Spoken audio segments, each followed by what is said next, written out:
welcome to Cooking with Kids, and today I'm going to be telling you some guidelines that you should try and follow when cooking. Now, even if you're just cooking for yourself, it's really important to follow these guidelines just in case someone else wants to try your food or for your safety and everyone else's. So, let's get into the video.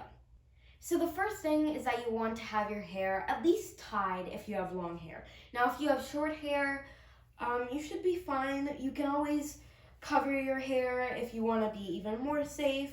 Normally I just tie my hair because my hair tie usually holds all my hair, even if some falls out, because hair does fall out. Because you just want to be careful that if your hair does fall out, it doesn't fall out into the food. So if you're cooking casually, just have your hair tied. If you work in a restaurant, you're going to want to have a cover on. You can always have a cover on whenever you like a bandana or even just a hat. It's just going to make sure that the hair does not get into the food. So for long hair, keep your hair tied. You can also put a cover on for maybe little short strands if you like. In my videos, I think all of my videos, I always have my hair tied. So at least when I'm cooking, I'm pretty sure of that. You can go test that fact. I'm pretty sure that I always have my hair tied in my videos. Unless I'm doing a sit down chat, I'll have my hair tied. It just gets it out of the way, and it also helps so that way your hair isn't in your face. If you're trying to chop something and see another hair fell out right here, hair falls out. But if you're trying to chop something and your hair is in your way, you could accidentally chop your finger. And if your hair is in your food, you never know. There could be, if you haven't washed your hair, there could be dust in your hair or whatever. Maybe if you were out in the dirt, there could be dirt or anything in your hair. So you want to make sure that you keep your hair tied if you have long hair, and then you can also put a cover on it. The next one I'm going to say is try not to wear really long, in the way jewelry that can fall off really easily. I always wear this bracelet. It has a little bit of memory to me, so I just keep this on. If I'm mixing dough, I'll take it off because I obviously, if there's little dirt in any of these holes, I want to make sure that that doesn't go in the food. But if I'm literally mixing something right here, I won't worry about this. I wash my hands with this on. It's pretty clean, but when you're mixing dough, you don't really want to have any rings on. You don't want to have any bracelets on. So if I'm mixing dough for bread or roti, go ahead and check out that roti video. I'll put an icon up there. But this is this atta, the flour that you make roti from. Please excuse the somewhat messy background behind me. Yeah, there's just a bunch of stuff that we have in the kitchen, bunch of food, bunch of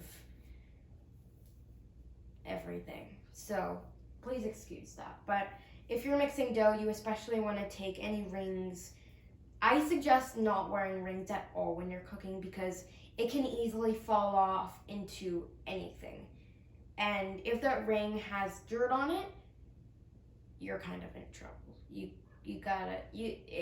It's gonna be a big process. You're gonna have to take out the dough or whatever it was in, and the dirt can spread really quickly. You just want to make sure that you don't wear too much jewelry when you are cooking. This is pretty much fine except for when you're hand mixing dough, because I know it's not gonna fall off unless I literally have to go like that to have it fall off. It's not gonna fall off in any food, and it kind of just rests right here. So if it's not really gonna get in the way, and it's pretty clean. And then earrings, don't wear super long earrings either if you have your ears pierced, because you really don't know what can happen. Do not wear earrings that like don't have a stopper. I mean, you can't. Earrings are pretty fine as long as you know that nothing's gonna fall out. So you want to make sure that you wear jewelry that's not gonna get in the way, not gonna fall out, and you just never know what can happen with jewelry. You could be mixing something and then a ring could end up in a cake that you make. It's not going to be good. So you want to make sure that you don't have any like hanging bracelets or bracelets that like just slip off real easily. You want to make sure that you either have like a bracelet that you can connect or don't even wear a bracelet at all. Like this, like I said, it's not gonna come off. Yeah, but necklaces, I wear this, it goes under my shirt, as long as you know that it's not going to get in the way and it's not going to fall off. Just try not to wear too much jewelry that can fall off, or if it's dirty, that you know it's dirty, or just end up ruining your appetite. I feel like I'm repeating myself, so let's go on to the third one. So the third one, you're most likely going to know pretty well. I almost always say it in my videos. Wash your hands. So whenever you're cooking, you want to make sure that you wash your hands. Even if you just took a shower, wash your hands. Because you never know, you could touch your face that could have dirt or oil on it.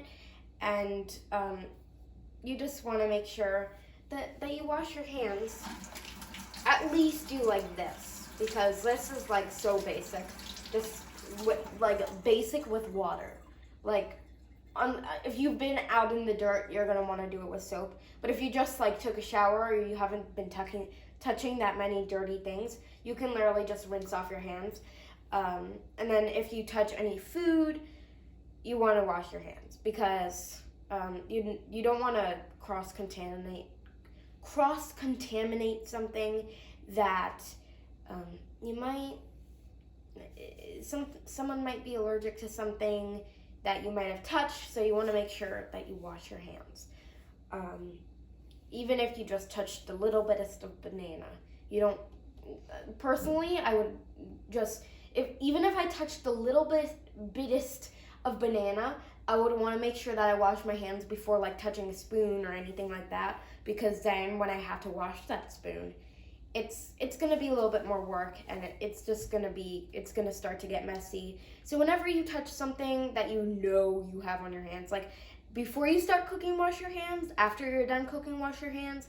And when you're cooking, if you touch anything, wash your hands. So I go by the jewelry, hand, and hair. So jewelry, hand, hair. So J-H-H,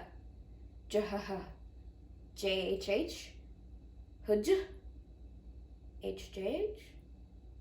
I don't know. You guys see if you can come up with something in the comments. But yeah, these are just the 3 main rules when cooking. Obviously, you always want to be careful when cooking. That's another one, I guess you can say. But these are the 3 main ones that I thought I'd do a little video about, kind of address. I hope you enjoyed today's video. If you're new to the channel or have not done so, please like and subscribe, as I really appreciate it. And I'll see you all next time.